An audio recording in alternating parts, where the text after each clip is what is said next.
Hey everybody, Peter Kozodoy here. I'm a little knocked off my time here because I had a crazy day, but I finally made it. And no, I'm not normally this color. The sun's in my eyes, and it looks like I haven't been out in the sun for about 6 months because I haven't. All right, so apparently someone told the tribe that you have a marketing mentor because I have like 50,000 questions, which is awesome. I looked at the thread and I was pumped. So this is great. But some of you who ask them are going to get a little bit more of a rapid fire answer than usual. So hopefully you all can hear me as usual. And so here we go.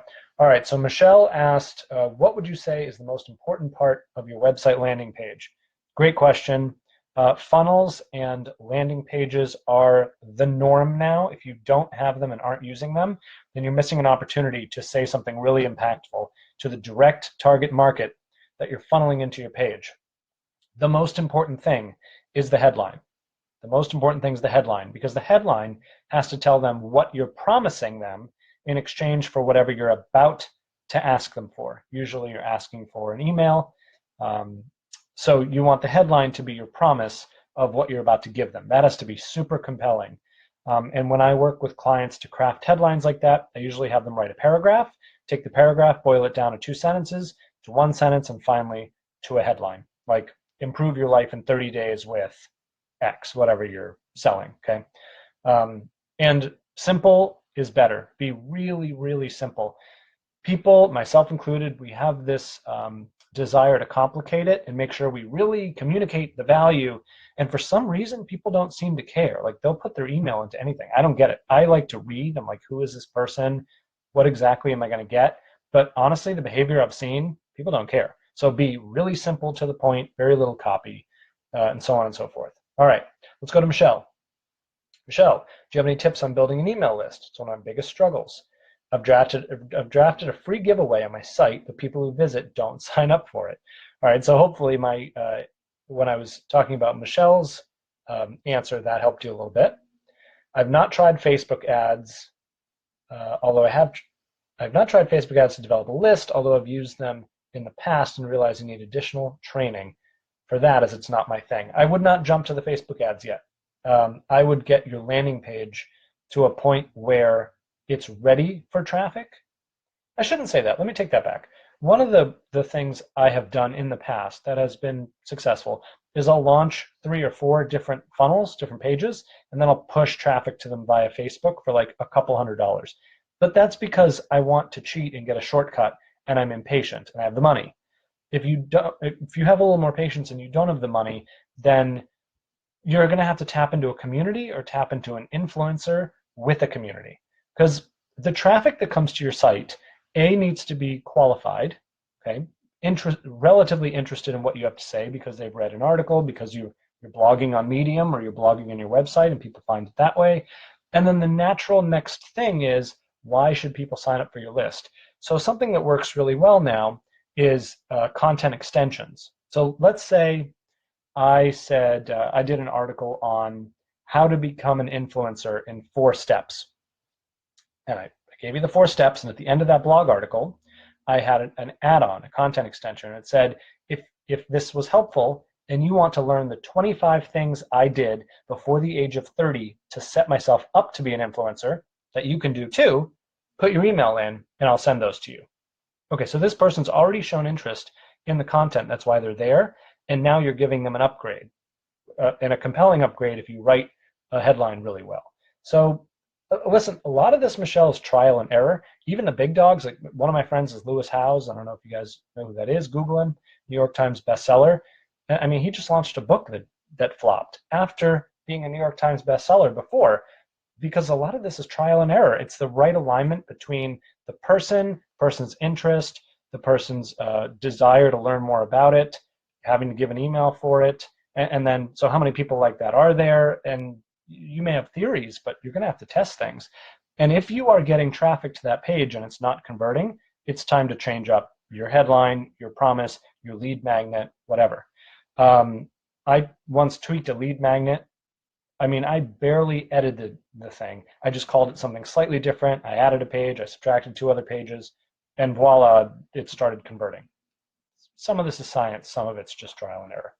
Okay, but I will say building an email list, prime, like build an email list. That is one of the #1 things you can do as an entrepreneur today. Okay, Diana. Diana says, I'm from Spain. I'm launching my first self-publishing book in October. Awesome. I want to turn my career into a self-development business. So the book is one of the first moves to generate credibility and authority. Excellent. Generating authority is massively huge in today's world.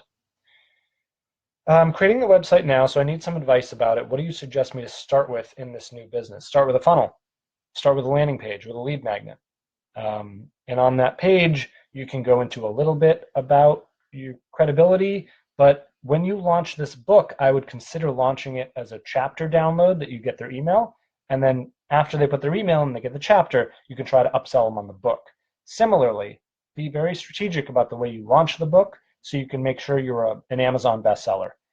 Newsflash, anyone can be an Amazon bestseller. It is not difficult. You just have to choose a subcategory of a subcategory of a subcategory of a subcategory, and you may very well be the best-selling author Tuesday at 11 a.m.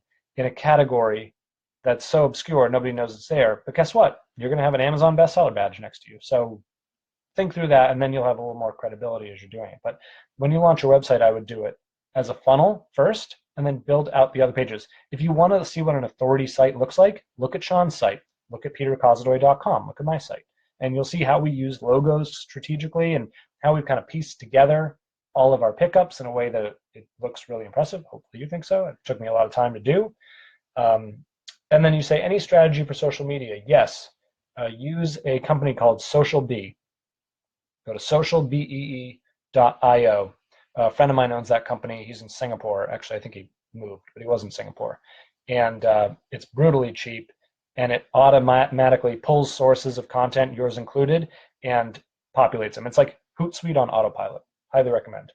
Kat asks, for someone who's not as hip to the social media game, what recommendations do you have for posts that don't seem pretentious? I've never been great boasting about myself or business, so it's hard for me to create content that'll drive people to my website. I've got a lot of photos, but it's the copy I struggle with. For context, I'm a wedding and event planner with a special focus on design. Kat, let me read this back to you. You're struggling with copy, but you're a wedding and event planner with a special focus on design. Do you know what I'm going to tell you? I'm going to tell you, forget the copy and just go visual. Forget it. Just go visual.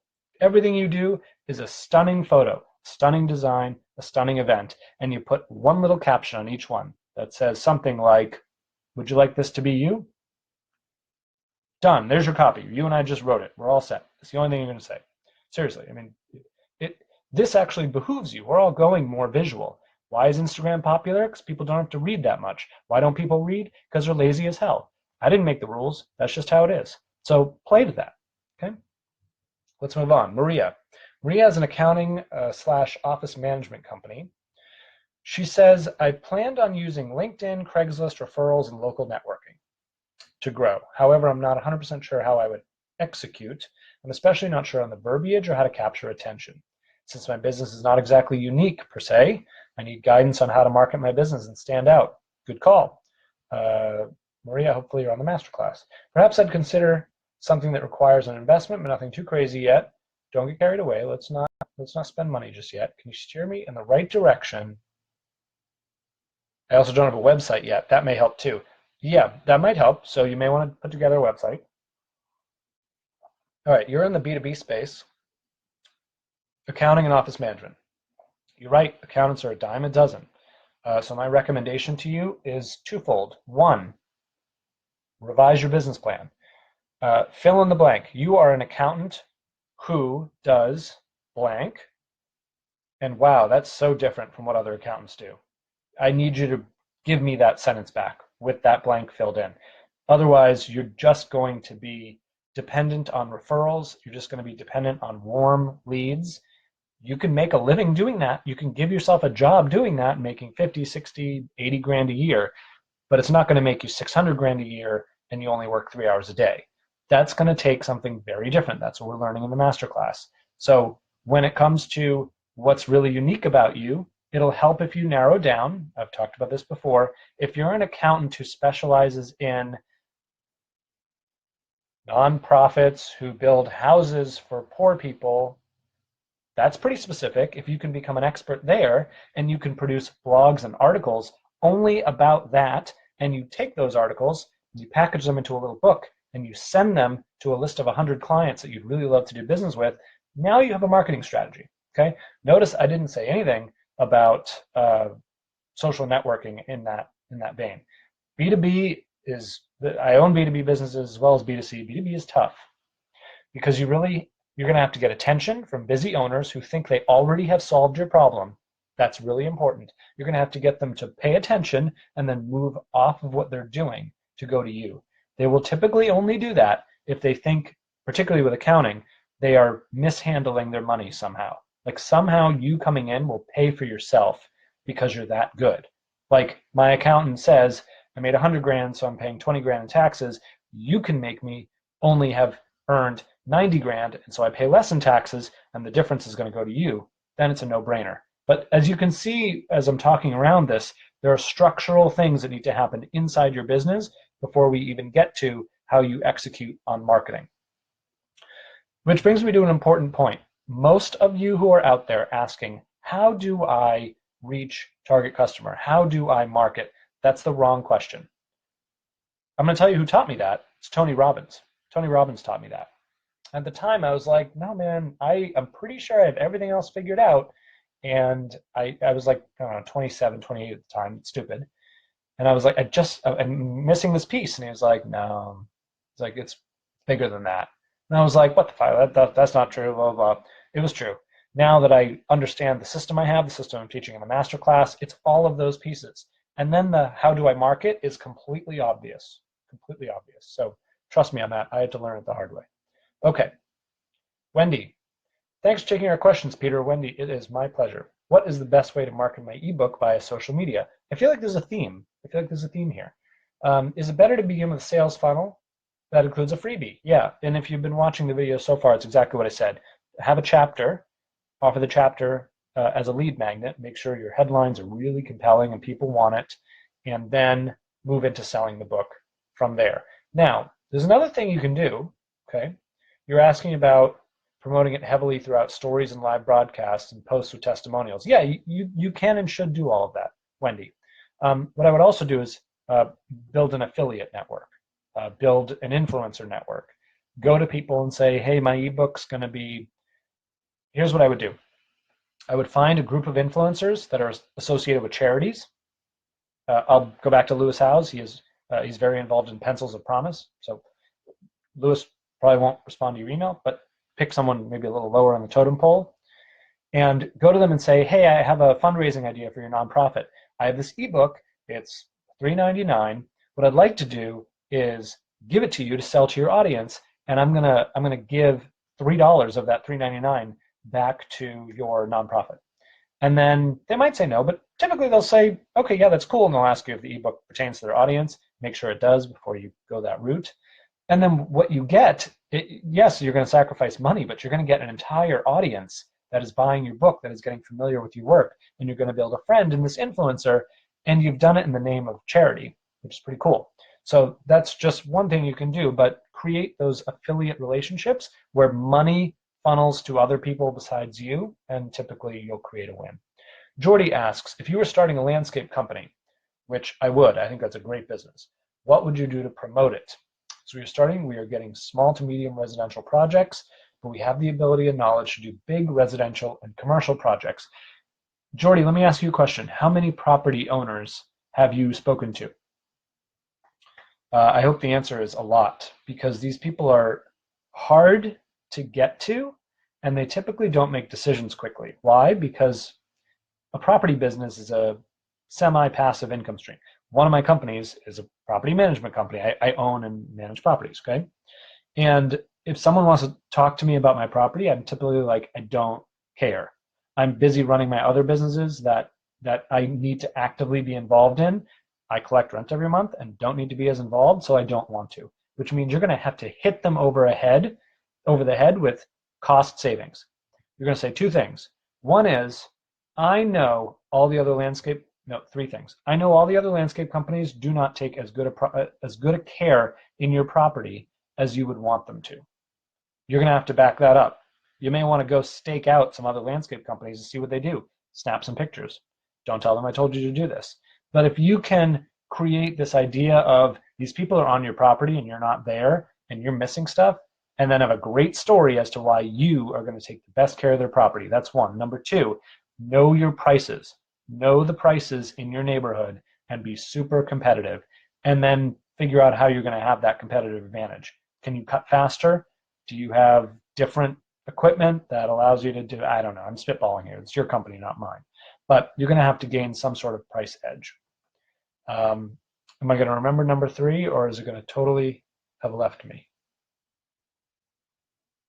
Number three, actually landscape architect the buildings that you mow grass and cut for. Like, actually beautify the property, make that part of your selling pitch, and say to them, here is the data, go find this, it exists, on how quickly properties that are really beautiful rent versus properties that look like crap rent. This is worth money to you. When you hire me, I'm going to make your properties really pretty. This is how I do it. I have a 3-step program. 1, make sure the hedges are this. 2, cut your whatever, put flowers in. You tell me, your business. And doing that's going to allow you to increase your rent. And here's what the National Housing Association says about that. Go find that data, make a strong case. How many landscapers do you think are so brilliant that they make a business case like that? I'm going to give you a hint. It's 0. So if you can make those cases, you're going to have a great advantage. Hopefully that helps. Patricia, what is the best value method of generating warm leads in a consulting services industry? You have to speak. When you speak, business happens. When you speak, business happens. Get into a forum like this where people can hear you, hear your ideas, see that you know what the heck you're talking about. There are tons of little local chapters of Rotary clubs and Lions clubs and chambers of commerce that will let you come in and speak for free, make a really good pitch, and then go in and speak for free. Start talking. Start a video series on YouTube. Pop that out all over Facebook and Twitter and through your social media and just give tips and advice. People need to see you speaking and see you in action. Never be afraid to give away the farm. Give away everything. I've given away so much knowledge and advice. I've had people hire me just to have me say it again, specifically to them.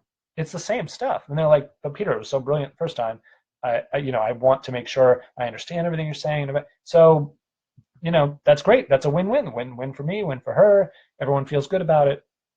So there you have it. Andrea, I've accepted the fact that I am the worst at posting on social media for my business. That's okay. I'm decent at it, but taking and editing photos takes too long and I hate doing it. I hear you, sister. So I've hired a photographer and will have plenty to use for marketing on social. Great. I'm now looking to hire a social media manager. My question is, what is a decent rate to pay and what type of credentials should I be looking for when vetting them? I would just go hire SocialBee. I really would. I would go hire socialbee.io and be done with it. That's what I would do.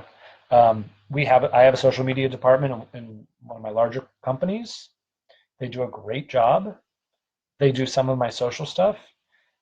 But that department is for bigger companies that have a lot of interaction. Like we have an entire school system, like 63 schools. And you can imagine that parents go on and complain a lot.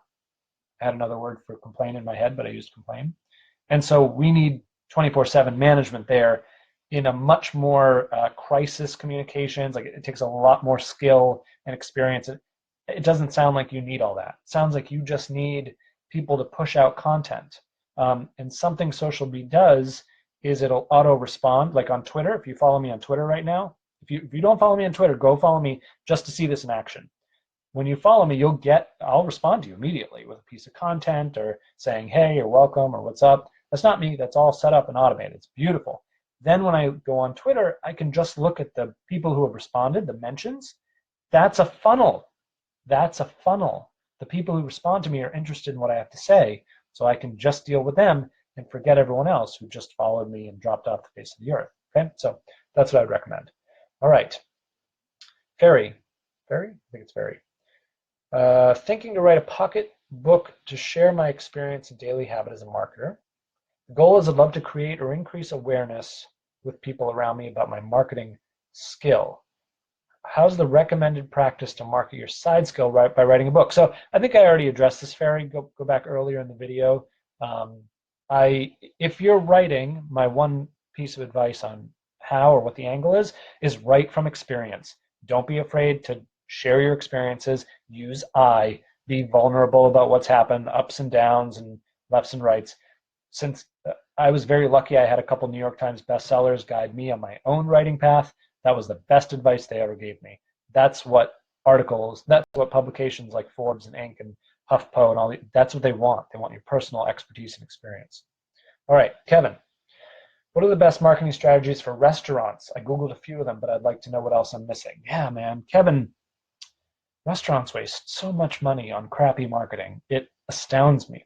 If I owned a restaurant, here's what I would do. Step one, I would make sure that it had the best service and experience possible. I don't doubt that the food's going to be great. I mean, you don't go to a restaurant that often. You're like, wow, that food is absolutely terrible. It happens. It's not typical. Typically, the difference is in the service.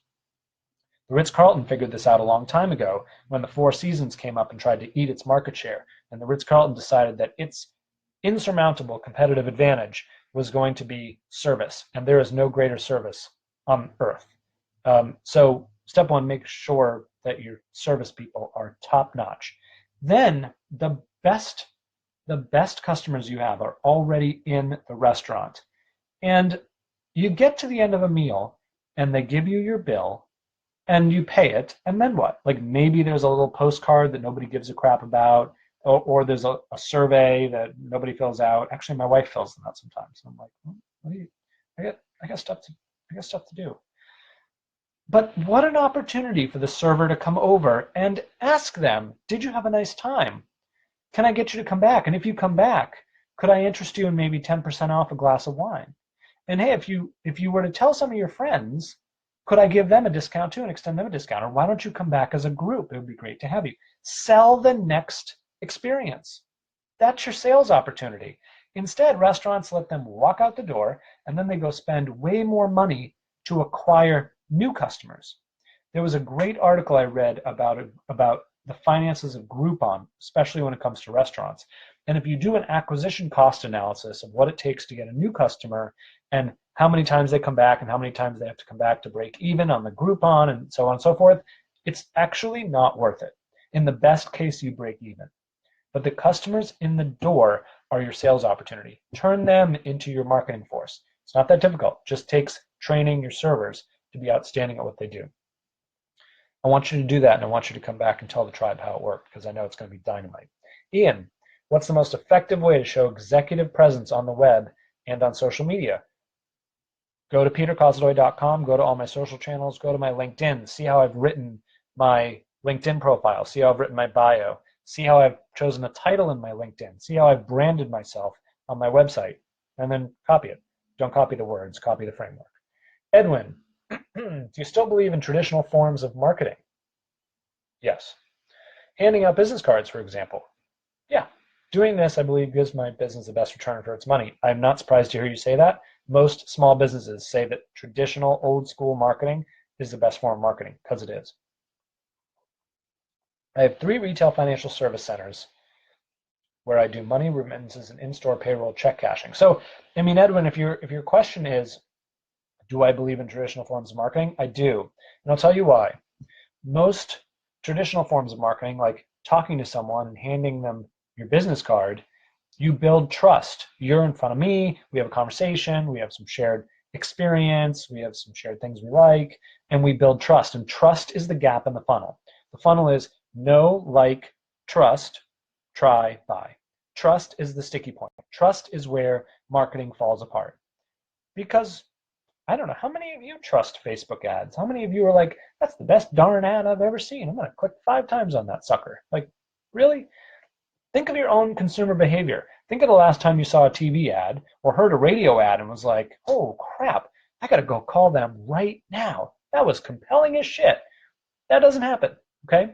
So the things that do happen is, I'm talking to you, I'm giving you advice, we're building rapport, we're building trust. That's what I want you all to get out there and do. So yes, totally believe in traditional forms of marketing. Ari, I'm trying to figure out how to market myself and differentiate from someone that just learns a skill online and charges cheap fees. Okay. I feel like people that have a lot of business experience are the only ones who value a CPA, okay, you're a CPA, and have no problem paying fees compared to being a bookkeeper. My clients that stay with me from my prior firm have no problem with me charging 100 to 125 an hour. That's good. But I'm struggling to sell myself to people I don't know. Not surprising, right? We just talked about that. I took a big hit financially when I moved and took my business remote. Yeah, so Ari, you have to de-remote eyes your business. It's not a word. When you went remote, I'm assuming that you lost touch with your customers. I don't mean that in a metaphorical sense. I mean you actually lost some in-person, like whatever you were doing to drum up business. And I'd like to hear more about how you got the clients you have before you went remote. And then the goal is replicate that experience in a virtual environment. For instance, I am right now networking with all of you from my house. So I'm replicating a physical environment, a physical experience we would have. If we build that physical experience, then we can back it up and say, okay, how do we get people to it? How do we get people warmed up to be ready for your message? How do we back up to the point where you're actually soliciting cold business? Now, I have a feeling, Ari, that similar to our restaurant case, the best way for you to grow is to go to all your current customers and say, hey, why did you hire me? What did you think was great about that? Write that down. And then think about what kinds of customers they are, okay, what industries and sectors they are, what kind of needs they have, and ask them, where do you think I can find more of you? I love working with you so much. You're so important to my business. How can I find 5 more of you? And then shut up and listen to what they have to say, because sometimes they have all the answers. You just need to ask. All right, Jesse, what's your best tips for doing target market research and finding out what your ideal client wants? This is a super secret. I've never shared this in my entire life. Here it is. Go ask them directly. Okay, Andy, how do I market my plant hire construction machinery to companies that are much larger than I am? How do I market I think this means, how do I market my construction machinery to companies that are much larger than I am? We do quite well out of Google Ads currently. Cool. But the guys that work in supply chain for a larger company may not be searching there. I want to target companies and government contracts. So it sounds, Andy, like you're just trying to go up market, like you're trying to sell to bigger companies. In some ways, that's actually easier because you can stalk them on LinkedIn and check out exactly the title of the person who would procure your services, whoever's in procurement at those companies. Learn as much as you can about them, stalk them on LinkedIn, see what their likes and tastes are, send them something in the mail, and call them, and email them, and send them a LinkedIn message, and do it sequentially. I have a 21-day sales script cycle that I run. It's email, wait 3 days, call, wait 2 days, email, wait 2 days, LinkedIn, wait 2 days, call again. And each one has a different rigmarole to it and all that. Maybe I'll do a masterclass on that, actually. That might be helpful to all of you guys.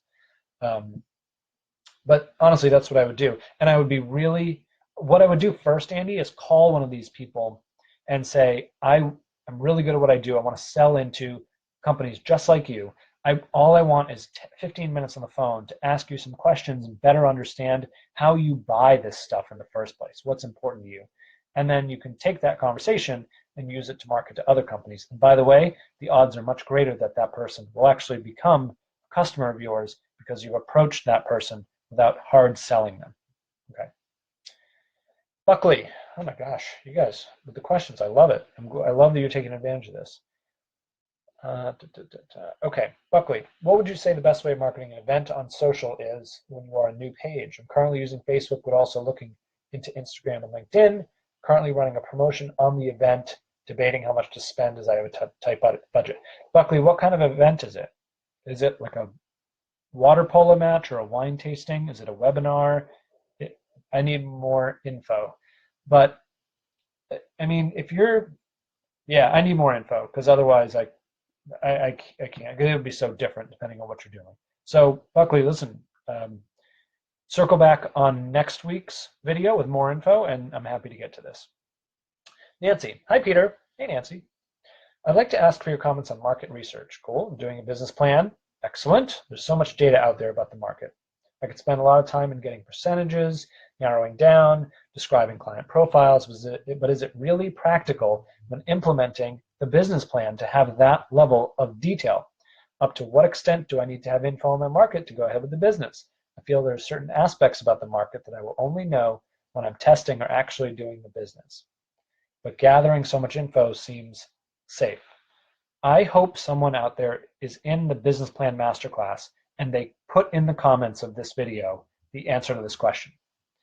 But the answer, Nancy, is you're on the right track. You can only do so much research. You've heard me say before in this broadcast, go ask people and talk to people. You've also heard me say you need to go test stuff. Hopefully in there you can read between the lines. I would love to have some masterclass participants answer that question in the comments. All right, Anna. I'm taking over a home-based business from my daughter, making children's play teepees. If that is not a niche, ladies and gentlemen, I do not know what is. When she got too busy, she decided to close up shop. Oh, that's a bummer. You have 1,800 followers on Facebook. My thoughts are to build out a website and light up Instagram and continue Facebook. What do you suggest for a relaunch? So, Anna, a relaunch is one of the best things you can do for your business. Even if your business has no reason to have a grand opening or relaunch, make one up because it's a great opportunity to retell your market, hey, pay attention, there's something really cool going on here. So here's what I would do. I would go to the drawing board and do a specific series of these play TPs, okay? Make them a special run, put Disney Frozen characters on them, do something. I don't know what you do with them, but do something really cool, name them cool things, and then literally do a grand reopening, grand relaunch, you can call it something grand, and go to all your Facebook followers and do a promotion like buy one, get one for a friend. You know, buy one for your little daughter, Sally, and get one for Sally's friend that Sally can give her friend for her next birthday. Spread the brand. And then when you box these things up and send them, put a discount card in it for another referral and see if you can make a wave happen that way. But yeah, I would go big with this and call it what it is. Don't be afraid. Don't back off. Tell this story. My daughter got busy. She closed up shop, and I so many awesome customers. I love this stuff. I couldn't let it go. And so, you know, I'm relaunching this business and will everyone help build this community and so on and so forth. All right. I'm a little bit over time. I've got a jet. This was like marketing rapid fire. By all means, bring your questions to next week's episode. I hope you're all crushing it this week. And I will see you next time. Peace.